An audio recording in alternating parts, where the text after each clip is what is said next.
हुई हैं जिनके ऊपर पर्दा पड़ा हुआ है, लेकिन इतनी जवान मौत, इतनी यंग डेथ मिसाल कम मिलती है। सिर्फ 19 साल उम्र थी दिव्या भारती की जब उनकी मौत हुई। टोटल 2 साल का करियर, 1990 के आसपास वो फिल्मों में आई।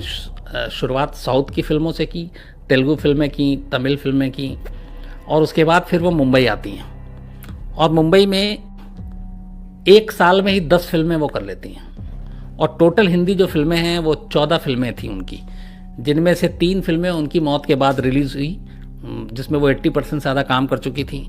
कई फिल्में ऐसी थी जिसमें वो काम कर रही थी और उस फिल्म को दोबारा बनाना पड़ा अलग अलग हीरोइन को लेकर। जैसे एक आंदोलन फिल्म थी, वो नाडिया अडवाला की ही फिल्म थी और उस आंदोलन की शूटिंग हो चुकी थी लगभग 80%, लेकिन उसके बाद डेथ हो गई तो उस पूरी फिल्म को दोबारा बनाना पड़ा और दिव्या भारती की जगह फिर श्रीदेवी को उस फिल्म में काम मिला और श्रीदेवी ने उस आंदोलन फिल्म में एक्टिंग की। हालांकि ये भी एक इत्तेफाक देखिए कि दिव्या भारती जब हिंदी फिल्म में आई थी तो इस वजह से आई थी कि लोग उन्हें श्रीदेवी की कॉपी कहती थी, श्रीदेवी से बहुत शक्ल मिलती और श्रीदेवी तब एकदम उरूज पर थी, स्टारडम उनका एकदम चारों तरफ था। और ऐसे वक्त में दिव्या भारती आती हैं और श्रीदेवी की हमशक्ल लोग उन्हें कहते हैं और एक के बाद एक फिल्में करती हैं, जिसमें दीवाना जो शाहरुख खान और ऋषि कपूर के साथ फिल्म थी। इसके अलावा जो उनकी पहली फिल्म थी वो विश्वात्मा थी, जिसमें 7 समंदर पार एक गाना जो था वो बहुत पॉपुलर हुआ था। तो 2 साल में ही करीब 14 हिंदी फिल्में की, 6 उन्होंने साउथ इंडियन फिल्में की, तो कुल 20 फिल्मों का सफ़र, 3 साल का करियर। और इसी दौरान एक फिल्म थी शोला और शबनम, बहुत हिट फिल्म थी गोविंदा की, मैंने कई बार देखी, कॉमेडी फिल्म थी। उसके प्रोड्यूसर थे साजिद नाडियाडवाला। तो उस फिल्म की शूटिंग चल रही थी, जब प्रोड्यूसर थे वो, तो सेट पर आए थे गोविंदा से मिलने। गोविंदा ने उनको इंट्रोड्यूस कराया पहली बार दिव्या भारती से, दिव्या भारती से इंट्रोड्यूस कराया। उसके बाद कहते हैं कि साजिद नाडियाडवाला और दिव्या भारती में प्यार हो गया और थोड़ी दिन के बाद फिर दिव्या भारती ने कहा कि हम शादी करेंगे, जबकि साजिद नाडियाडवाला की ऑलरेडी शादी एक हो चुकी थी। फिर भी साजिद नाडियाडवाला ने 92 के आखिर में, 1992 के आखिरी के या तो अक्टूबर नवंबर दिसंबर के महीने में दिव्या भारती से शादी की, इस्लामिक तरीके से की। काजी ने निकाह पढ़ाया और दिव्या भारती का जो नाम हो गया वो फिर सना नाडियाडवाला। लेकिन इस शादी को शुरुआत में छुपा के इसलिए रखा गया था क्योंकि साजिद नाडियाडवाला का कहना था कि दिव्या भारती की फिल्मों पे असर पड़ेगा और इससे फिल्म इंडस्ट्री में होता है अक्सर, ग्लैमर और इन सारे चक्करों में आप हीरोइन अपनी शादी या हीरो अपनी शादी को कई बार छुपा लेते हैं ताकि उनकी फिल्मों के बिजनेस पे असर ना पड़े। और दिव्या भारती एकदम नई थी, सिर्फ 19 साल उम्र थी, 2 साल फिल्मों का करियर था, 14 फिल्में उनके खाते में थी। तो और शोला शबनम की शूटिंग चल रही थी और वो नहीं चाहते थे कि इस फिल्म के रिलीज़ से पहले ये खुलासा हो। तो ये सारी चीज़ें हुई थी। फिर ये तय हुआ था कि शादी के बाद बता देंगे दुनिया को कि ये शादी हो चुकी है। तो 93 में जब ये शादी हुई तब एक फ्लैट लेकर साजिद नाडियाडवाला ने दिया था दिव्या भारती को, जो वर्सोवा इलाके में था और ये 5वीं मंजिल पे था। और वहाँ दिव्या भारती रहती थी। कभी उनके भाई एक कुणाल भारती हैं वो आया करते थे, इनके माँ बाप अलग रहते थे और ये फ्लैट किसी और के नाम पे था, ये साजिद नाडियाडवाले के भी नाम पे नहीं था और दिव्या भारती के भी नाम पे नहीं था। तो वहाँ पे टेनेंट थी और वहीं रहती थी 5वीं फ्लोर पे। और वर्सोवा के जिस ये 5वीं मंजिल पे रहती थी वो तुलसी अपार्टमेंट था उस बिल्डिंग का नाम। तो तुलसी अपार्टमेंट की 5वीं मंजिल पे दिव्या भारती एक 3 बेडरूम के फ्लैट में रहती थी। 5 अप्रैल 1993 की सुबह हैदराबाद में उनकी कुछ फिल्मों की, चूंकि एक साथ हिंदी और साउथ इंडियन दोनों फिल्में करती थी, तो हैदराबाद में उनकी फिल्म की शूटिंग चल रही थी। तो 5 अप्रैल की सुबह वो शूटिंग करके वापस दिन में मुंबई पहुंचती हैं, दोपहर बाद, 5 अप्रैल 1993 को। उसके बाद वो अपने घर जाती हैं तुलसी अपार्टमेंट की 5वीं मंजिल पे। और उनके पैर में एक शूटिंग वूटिंग के दौरान चोट लग गई थी उनकी उंगलियों में, तो बैंडेज लगा हुआ था। इत्तेफाक से उसी दिन 5 अप्रैल 1993 को दिव्या भारती चूंकि अब तक करीब 14 फिल्में कर चुकी थी और काफ़ी पॉपुलर हो गई थी, फिल्मों लगातार उन्हें फिल्में मिल रही थी, तो पैसे भी काफ़ी आ गए थे।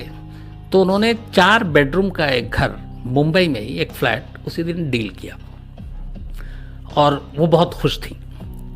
ये सारी, जब उनकी मौत की इन्वेस्टिगेशन हुई उसमें ये सारी चीज़ें बाहर आई। तो वो रह रही थी जिस फ्लैट में किराए पे, उस जगह को छोड़ के एक 4 बेडरूम फ्लैट उन्होंने बाकायदा परचेज किया, खरीदा, और वहाँ पे वो उनको शिफ्ट होना था। और उसी दिन ये डील हुई। तो इनके भाई जो कुणाल थे वो उसको घर पे बुलाया, कुणाल को बधाई दी, और दिव्या भारती बेहद खुश, बेइंतहा खुश कि ये एक अपना घर होगा, मुंबई जैसे शहर में कभी सोचा नहीं था, और वहाँ हम अब रहेंगे। माँ बाप भी उनके खुश, सबको इन्फॉर्म किया।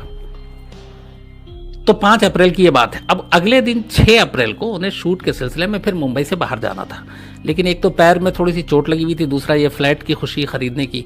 तो दिव्या भारती चाहती थी कि उसको एक दिन पोस्टपोन कर दें। तो उन्होंने उस फिल्म के प्रोड्यूसर से ये कहा भी कि एक दिन आगे अगर टाल दें आप, 6 अप्रैल की जगह 7 अप्रैल। तो प्रोड्यूसर भी शायद इस बात को मान गया था। अब दिव्या भारती 5 अप्रैल को मुंबई के अपने घर में रहती हैं। तभी उनकी एक दोस्त हैं, फैशन डिज़ाइनर नीता लुल्ला। दिव्या भारती की सारी फिल्मों में ज़्यादातर जो उनके कॉस्ट्यूम हैं वही डिज़ाइन करती थी वही। तो इनके साथ ये प्रोफेशनल रिश्ते के साथ साथ उनकी दोस्ती भी गहरी हो गई। तो नीता लुल्ला का फ़ोन आता है। वो जो फिल्म थी 1-2 आगे जो साइन किया हुआ था, उसके लिए उनका जो कैरेक्टर था उस हिसाब से कुछ ड्रेस के बारे में बात करनी थी, और साथ में दोस्ती भी गहरी थी। और नीता लुल्ला के जो है हस्बैंड हैं वो डॉक्टर हैं, डॉक्टर श्याम लुल्ला। तो वो लोग बैठ के बात करना चाहते थे। तो दिव्या भारती ने कहा आप घर आ जाइए। तो ये लोग शाम को करीब 9 बजे रात को नीता लुल्ला और डॉक्टर श्याम लुल्ला उनके हस्बैंड, ये दिव्या भारती के घर तुलसी अपार्टमेंट की उस 5वीं मंजिल पे पहुंचते हैं। ये दोनों ड्राइंग रूम में बैठे होते हैं, साथ में दिव्या भारती भी बैठी होती हैं। उसके बाद इनके घर में एक मेड थी दिव्या भारती की शुरू से ही, तो वो वहां पे थी। तो अब घर में टोटल 4 लोग थे। और इसके बाद जो कहानी अब शुरू होती है वो है कि वो अपना बिजनेस की सारी बातें हो रही थी, और साथ में ड्रिंक चल रहा था। एक ब्लैक लेवल की बोतल थी और एक वोदका था, जो मॉरिशियन ब्रांड का एक स्कॉच था, बल्कि वोदका नहीं। तो दिव्या भारती रम पी रही थी, और जो दोनों हस्बैंड वाइफ हैं, डॉक्टर श्याम लुल्ला और उनकी वाइफ, ये दोनों स्कॉच पी रहे थे और बातचीत चल रही थी, सब कुछ। इसके बाद इनकी मेड जो है वो किचन में थी तब, और मेड जो है वो अपना स्नैक्स विस्नैक्स बना रही थी, सब कुछ खाना वाना भी चल रहा था, मतलब जो ड्रिंक के साथ जनरली चलता है। तो घर के अंदर टोटल 4 लोग थे। अब ये ड्राइंग रूम में बैठकर ये तीनों ड्रिंक कर रहे हैं, दिव्या भारती और डॉक्टर श्याम लुल्ला और साथ में नीता लुल्ला। इसके बाद बीच बीच में दिव्या भारती अपनी मेट को भी आवाज देती, फिर उससे स्नैक्स मंगाती। करते करते रात के करीब 11 बज गए। 11 बजे जो कहते हैं कि तब तक बहुत ज़्यादा ड्रिंक ले ली थी इन लोगों ने, ख़ासतौर पे दिव्या भारती ने। उसका दिव्या भारती किचन में जाती है। किचन में इनकी जो मेट थी दिव्या भारती की, वो बचपन से दिव्या भारती के घर में रही। मतलब पहले माँ बाप के साथ थी, जो जब दिव्या भारती मुंबई फिल्मों में आई तो वो मेड यहाँ पर आ गई और वो साथ रहने लगी। तो एक तरह से वो बच्चे की तरह पाला था। और इस मेट की खास बात यह कि जब दिव्या भारती की मौत हो गई, उसके ठीक 1 महीने के बाद उस मेट की भी हार्ट अटैक से डेथ हो गई। तो दिव्या भारती किचन में जाती हैं, और उस पूरे बिल्डिंग में, जिस फ्लैट में ये रहती थी दिव्या भारती, उसमें सिर्फ एक किचन के पास ही एक विंडो था जिसमें ग्रिल नहीं लगा हुआ था लोहे का। बाकी आप मुंबई में अगर आप लोग जानते हैं अच्छे तरीके से, तो वहाँ मुंबई के जितने भी फ्लैट्स हैं और ये है, वहाँ पे लोहे के ग्रिल जनरली खिड़कियों में होते हैं, फिर शीशे का ग्लास भी होता है। एक तो चारों तरफ समंदर और उसकी हवाएं, तो और फिर अगर वो आपने खुला छोड़ दिया तो फिर एसी भी काम नहीं करता, ह्यूमिडिटी तक। तो किचन के पास जो विंडो था उसमें ग्रिल नहीं था लोहे का। तो दिव्या भारती वहां पे, चूंकि कई बार वो आवाज दे रही थी अपने मेट को, तो वो किचन में उठ के जाती हैं 11 बजे के करीब, और उस विंडो पे जो करीब 12 इंच चौड़ी थी, विंडो की जो दीवार थी वो करीब 12 इंच चौड़ी थी। तो विंडो के ऊपर जाकर ये विंडो की खिड़की खोलते हैं, जो दरवाजा है, ग्रिल है नहीं, और लकड़ी का जो भी है और शीशे का, और वो उस विंडो के ऊपर, पीठ उनका बाहर की तरफ और फेस जो है वो किचन की तरफ है जिधर मेड है। तो वो इस तरीके से, जैसे मैं ऐसे बैठा हुआ हूं और ये घर का अंदरूनी हिस्सा और मेरे पीछे बाहर का हिस्सा है, तो मैं बाहर की तरफ नहीं देख रहा हूं, मैं यूं ऐसे करके उस 12 इंच की जगह पे बैठने की कोशिश कर रहा हूं। ये बयान है अभी तक उस घर के। और उसके बाद जो पुलिस ने सारी इन्वेस्टिगेशन, तो कहते हैं कि इस तरीके से बैठने के चक्कर में अचानक दिव्या भारती का बैलेंस बिगड़ता है और वो पीछे की तरफ जाती है और 5वीं मंजिल से नीचे गिरती है। उस विंडो के नीचे जहां से दिव्या भारती नीचे गिरी, हमेशा वो पार्किंग की जगह है, वहां पे कई गाड़ियां खड़ी होती हैं उस सोसाइटी की, तुलसी अपार्टमेंट में जो लोग रहते हैं, तो वो गाड़ियां नीचे खड़ी रहती है। मतलब अगर ऊपर से कोई गिरे तो गाड़ी पे ही गिरेगा, और जनरली गाड़ी वहां 24 घंटे किसी ना किसी खड़ी होती है।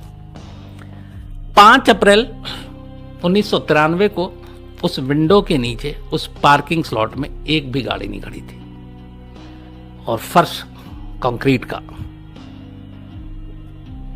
तो दिव्या भारती सीधे फर्श पे गिरती हैं, उनके बैक पे और पूरा सर में चोट लगती है। उधर वो गिरती हैं, उधर मेड चीखती है। इधर जब दिव्या भारती किचन में बैठने की कोशिश कर रही थी और ये सारी चीजें अपने दोनों गेस्ट को छोड़ के, नीता लुल्ला और श्याम लुल्ला को छोड़ के, जब वो वहां पे पहुंची विंडो पे और वहां से गिरी, इस पूरी चीजों में 3 मिनट का वक्त लगा था, टोटल 3 मिनट।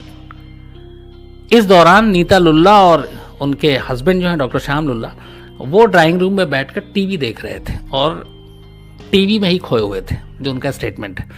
तो अच्छा, बीच में इससे पहले भी 1-2 बार दिव्या भारती उठ कर गई थी, कई बार वॉशरूम गई, किचन की तरफ गई, ये लोग भी कई, इन्होंने भी वॉशरूम का यूज़ किया, फिर वापस आके बैठते। तो उन्हें लगा कि ये भी एक चंक है, ये अभी गई हैं, ये फिर वापस आएंगी, और वो 3 मिनट का वक्फा था, 3 मिनट का पूरा वो था। लेकिन इस बार दिव्या भारती जाती हैं और विंडो के ऊपर बैठने की कोशिश करती हैं और गिर जाती हैं, और नीचे जो पार्किंग स्लॉट उस दिन एक भी, अब इत्तेफाक कहें, साजिश कहें या हैरान कर देने वाली चीज़ें कहें, कि एक भी गाड़ी पार्क नहीं थी।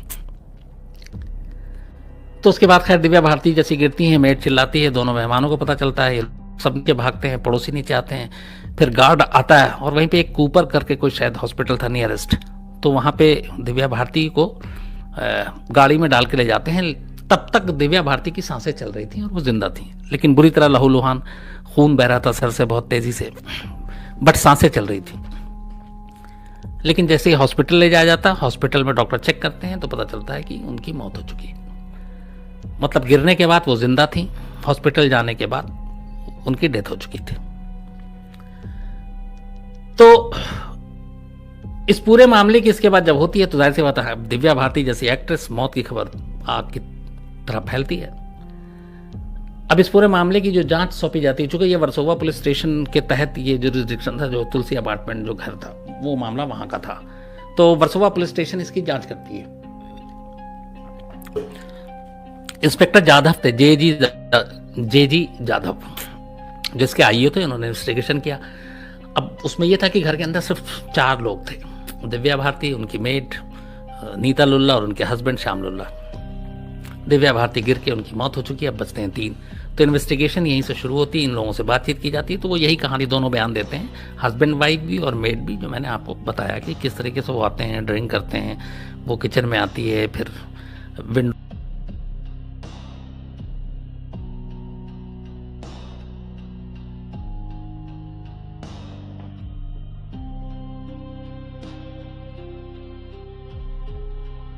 कूपर हॉस्पिटल के जो डॉक्टर त्रिपाठी, तो उन्होंने जो अपनी शुरुआती रिपोर्ट दी थी वो ये था कि ये अननेचुरल कॉजेज हैं, अननेचुरल तरीके से डेथ हुई। तो अब अननेचुरल अगर मेडिकल टर्म में आप जाएंगे तो उसमें यह कि आप नेचुरल तरीके से, मतलब आदमी यूं ही मर गया, सोए सोए मर गया, कोई बीमारी है, सारी चीज़ें। लेकिन यहाँ पे चूंकि गिरने से हुई तो इतना कह कर उन्होंने छोड़ दिया। तो हालांकि उस वक्त इसको लेकर बड़ा वो हुआ था कि अननेचुरल के बहुत सारे मायने लोगों ने अलग अलग निकाले, लेकिन ये चूंकि एक एक्सीडेंट के तहत हुआ था, अब गिरने से हुआ क्या था ये किसी को पता नहीं। तो जो लिखा गया था, वो जो डॉक्टर त्रिपाठी ने अपनी रिपोर्ट दी थी, उसमें अननेचुरल लिखा था। उसके बाद सारी इन्वेस्टिगेशन शुरू होती है। इन्वेस्टिगेशन के बाद 2-3 चीज़ें आती हैं। अब पहली चीज़ ये थी, जो पूरी सीन, जिस तरीके का बयान था, चाहे वो मेड का हो या फिर गेस्ट का हो, कि दिव्या भारती विंडो पे बैठने की कोशिश कर रही थी, उन्होंने ड्रिंक ज़्यादा कर रखी थी, नशे की वजह से वो बैलेंस नहीं बना रखी हैं, और वो 12 इंच की जो मोटी दीवार थी विंडो की, वो उसके ऊपर ठीक से बैठ नहीं पाई और बैलेंस बिगड़ गया और वो पीछे की तरफ गिर गई, क्योंकि उनका मुंह आगे की तरफ था और वो बिना देखे हुए पीछे की तरफ बैठने की कोशिश कर रही थी विंडो पे। तो इससे क्लियर हुआ कि ये जो है ये एक्सीडेंट है। लेकिन अब जांच होती है तो फिर कई चीजें एक साथ आती है। एक ये होता है, ये सुसाइड भी हो सकता है, और ये उनके घर वालों ने, मतलब अलग अलग जब थ्योरी चीजें आई तब पुलिस ने सुसाइड के एंगल से जांच किया। तो सुसाइड क्यों, कोई वजह तो हो, थोड़े दिन पहले शादी की है, फिल्मी करियर अच्छा चल रहा है, उसी दिन दिव्या भारती ने एक 4 बेडरूम का मुंबई में फ्लैट खरीदा है, इसका मतलब है वो खुश है। तो ऐसी कोई वजह नहीं है जिसकी वजह से सुसाइड करे। लेकिन फिर अंदर से खबर आती है। खबर ये थी कि उस वक्त साजिद नाडियाडवाला अंडरवर्ल्ड के साथ कुछ लिंक को लेकर कुछ ऐसे खबरें आ रही थी कि लिंक है, और वो पैसे वैसे की बातें हो रही थी कि फिल्म में ये लगाना वगाना। उसको लेके कहते हैं कि ये बहुत परेशान थी दिव्या भारती। दूसरा, साजिद नाडियाडवाले की जो माँ थी, उनके साथ दिव्या भारती के रिश्ते अच्छे नहीं थे। उन शादी के करीब, जब उनकी डेथ हुई उससे पहले करीब 8 महीने पहले शादी हुई थी। तो दिव्या भारती के घर वालों का कहना था कि माँ के साथ साजिद नाडियाडवाला के कभी अच्छे रिश्ते नहीं थे, और वो उस रिश्तों को लेके बहुत परेशान थी कि आगे क्या होगा।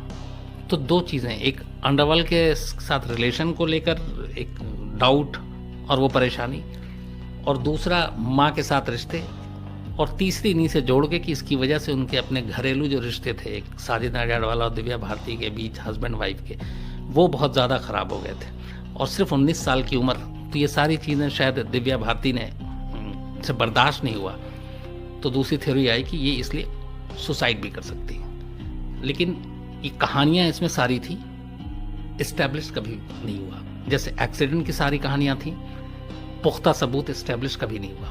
अब एक तीसरी थ्योरी आई कि ना ये सुसाइड है, ना ये एक्सीडेंट है, ये मर्डर है।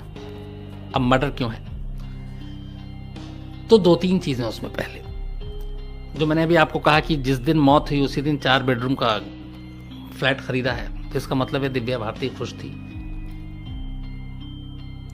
और अगर सुसाइड करना होता तो वो उस दिन वो डील ना करती, क्योंकि जिसे ये पता है कि मुझे मरना है, इतनी देर के बाद मरना है, फिर वो दुनियावी ये सारी चीज़ों में नहीं पड़ेंगे। दूसरा कि मर्डर क्यों, तो उसमें ये था कि जो स्टोरी प्लांट हुई उस वक्त सारी, जो आई मीडिया में सारी चीज़ें, जो जिसके ऊपर खासतौर पे मैं सिर्फ अफवाहों की बात नहीं करूँगा, बाकायदा पुलिस ने इन एंगल से इस पहलुओं की जांच की।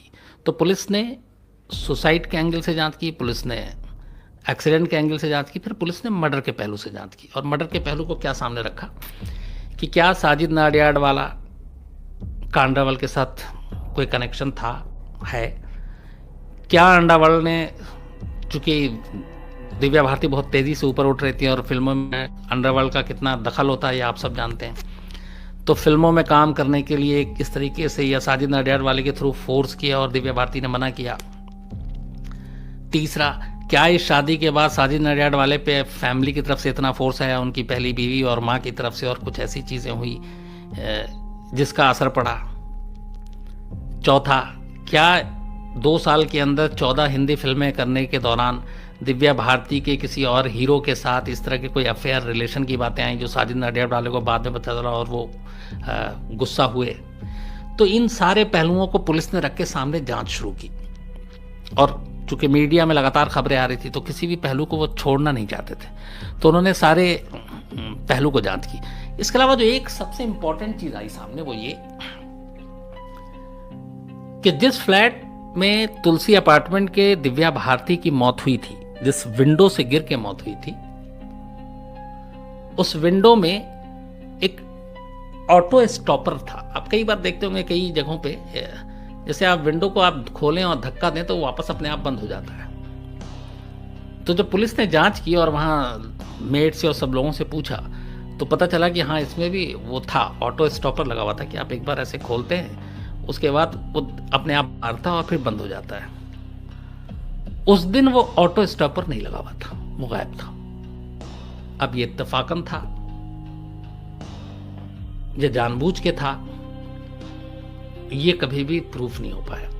पुलिस ने लेकिन इस पहलू को भी सामने रखा था, क्योंकि अगर मान लीजिए कि उस विंडो पे बैठना और दिव्या भारती को ये पता है कि मैं ऐसे धक्का दूंगी और ये विंडो फिर मुझे वापस करेगा, तो मैं उधर की तरफ नहीं जाऊंगी, मैं अंदर की तरफ ही आऊंगी। और शायद वो पहले ऐसा कर चुकी हूं। लेकिन अगर उस स्टॉपर का कोई स्क्रू या जो भी उसका वो है वो हटा दिया गया तो वो बिल्कुल ही फ्री हो गया। और आपने यूं किया, क्योंकि अगर मुझे ये है कि ये थोड़ा सा फोर्स लगाने से पीछे जाएगा तो मैं उसी हिसाब से बैठूंगा, और मुझे ये पता है कि नहीं, इसके बैठते ये सीधे जाएगा तो फिर मैं ज़्यादा एहतियात से बैठ। तो ये इन्वेस्टिगेशन का हिस्सा था, इसको प्रूफ की जांच की गई, लेकिन वो भी नहीं हुआ। इसने कुल मिलाकर एक्सीडेंट, सुसाइड और मर्डर तीनों पहलू से मामले की जांच की। 5 अप्रैल को ये रात करीब 11 बजे का वाकया, डेथ हुई थी।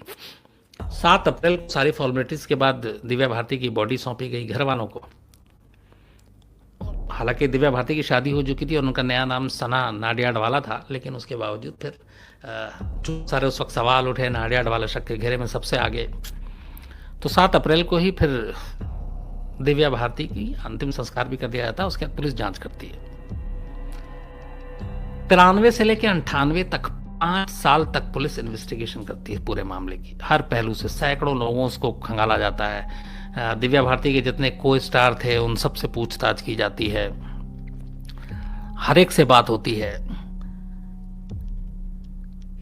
जो डॉक्टर ने पोस्टमार्टम किया उससे बात होती है। पोस्टमार्टम में ये निकला था कि बहुत ज़्यादा अल्कोहल पाया गया था दिव्या भारती के विसरा से, जो रिपोर्ट आई थी कि बहुत ज़्यादा अल्कोहल की मात्रा थी। डॉक्टर की रिपोर्ट और ये सारी चीज़ें देखी जाती है। तो 1998 तक पुलिस इस मामले की जांच करती है। फिर डॉक्टर लास्ट में अपनी जो एक रिपोर्ट देते हैं वो ये है कि बेहद नशे की वजह से दिव्या भारती गिरी या गिराई गई, ये साबित करना बड़ा मुश्किल काम है। विटनेस और कोई ऐसा मिला नहीं, कोई ऑरल या इस तरह के रिटन डॉक्यूमेंट्स मिले नहीं जो कि इस पर रोशनी डाल सकें। तो पुलिस ने जब हर पहलू से जांच कर ली, फिर जो मेडिकल रिपोर्ट थी वो सामने आई, तो उसमें भी मौत से पहले कोई इंजरी मार्क और उस तरह की कोई चीज़ें नहीं थी। मौत ऊंचाई से गिरने की वजह से हुई, एक्सेस ब्लड की वजह से हुई, सर में गहरी चोट की वजह से हुई, ये पोस्टमार्टम रिपोर्ट थी।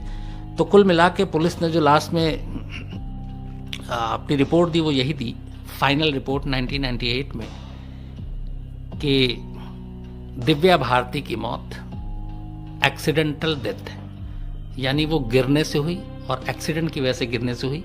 मतलब ये कि वो अपने आप को बैलेंस नहीं बना सकी उस विंडो पे, और एक तो शराब पी हुई थी, तो नशे में थी, और इस वजह से वो होश खो बैठी और बैलेंस नहीं होने की वजह से वो नीचे गिरी और उनकी डेथ हो गई। ये आखिरी में करके कि दिव्या भारती की मौत न सुसाइड है, न मर्डर है, न किसी साजिश का नतीजा है, बल्कि एक एक्सीडेंट डेथ है कहकर पुलिस ने 1998 दिव्या भारती की मौत के ठीक 5 साल के बाद इसकी क्लोज कर। आज भी इसका स्टेटस ही कि ये क्लोज है, ये अपने किसी अंजाम नहीं पहुंचा है। हालांकि पुलिस की ये है कि एक्सीडेंटल डेथ है, लेकिन पुलिस ने कहा कि अगर कभी भी हमें कोई नया सुराग मिलता है तो हम ज़रूर इसको करेंगे। लेकिन वो दिन आज 25 साल हो गए। 93 में मौत हुई थी, 25 साल मौत को हो गए, और 98 में केस क्लोज किया गया, मतलब 20 साल केस क्लोज किए हुए हो गए। आज तक ये केस का स्टेटस वही है, और जो सवाल है वो भी यही है कि क्या दिव्या भारती की मौत एक हादसा, खुदकुशी या कत्ल? इसका जवाब किसी के पास नहीं। और उस घर में जो 3 लोग थे विटनेस, जो मेट थी दिव्या भारती की मौत के ठीक 1 महीने के बाद उनकी भी हार्ट अटैक से डेथ हो गई। और जो डिज़ाइनर नीता लुल्ला और उनके हस्बैंड डॉक्टर संजय लुल्ला, उनका ये कहना था कि चूंकि वो बेडरूम में, वो ड्राइंग रूम में बैठकर टीवी देख रहे थे, उस वक्त वो ड्रिंक कर रहे थे और वो किचन में थी, तो इसलिए आखिरी के 3 मिनट में क्या हुआ वो उन्होंने नहीं देखा। लेकिन उनके हिसाब से जब वो बातचीत कर रहे थे तो दिव्या भारती कहीं से भी ऐसी नहीं लगी थी कि वो डिप्रेशन में है या कुछ और है। तो सारे बयान दर्ज हुए थे, इवन साजिद नाडियाडवाला के बयान दर्ज हुए। बहुत दिन तक वो रडार पे रहे, लेकिन आखिरी में पुलिस ने केस क्लोज करके हर एक को इसमें क्लीन चिट दे दी और यही माना कि ये मौत एक एक्सीडेंटल डेथ है। तो आप में से बहुत सारे लोगों की ये फरमाइश थी दिव्या भारती की कहानी। तो ये थी पूरी कहानी कि एक घर के अंदर, इसमें कई चीज़ें मिलती, जैसे आरुषि में भी एक घर के अंदर 4 लोग थे, हालांकि उसमें 2 मौत हो गई, 2 जिंदा बचे थे। इस घर में भी 4 लोग थे, लेकिन इसमें से एक दिव्या भारती की मौत हुई, 3 वहां थे। एक मेड तो बिल्कुल वहीं पर थी। लेकिन उसके बावजूद अगर ये सारी सच्चाई है तो क्यों नहीं लोग यकीन करते हैं, ये अभी तक एक रहस्य बना हुआ है कि हाँ वाकई दिव्या भारती इस तरीके से इनकी मौत हो सकती है। लेकिन ये सवाल आज भी है। और दिव्या भारती ने उसके बाद कुछ जो फिल्में अधूरी रह गई थी बाद में अलग अलग हीरोइनों ने की, जैसे मैंने आपको बताया आंदोलन श्रीदेवी ने उनकी फिल्म पूरी की थी। तो 1991 से 93 के बीच में कुल जो है 14 हिंदी फिल्में उन्होंने की, जिसमें से 1992 में अकेले 10 फिल्में रिलीज हो गई थी हिंदी। ये भी अपने आप में कमाल है। और बाकी के 6 साउथ इंडियन फिल्में थी। एक उभरती हुई बहुत, और 16 साल की उम्र में उन्होंने साउथ इंडियन फिल्मों में काम किया। 17 साल की उम्र में हिंदी फिल्म इंडस्ट्री में आई। 18 साल की उम्र में उन्होंने साजिद नाडियाडवाले से शादी की और 19वें साल में उनकी मौत हो गई। मतलब अजीब, अफसोसनाक, एक उभरती हुई बहुत अदाकारा, ऐसी एक्ट्रेस जिसको लोग बहुत पसंद करते थे, उसका एक अफसोसनाक अंत हुआ था।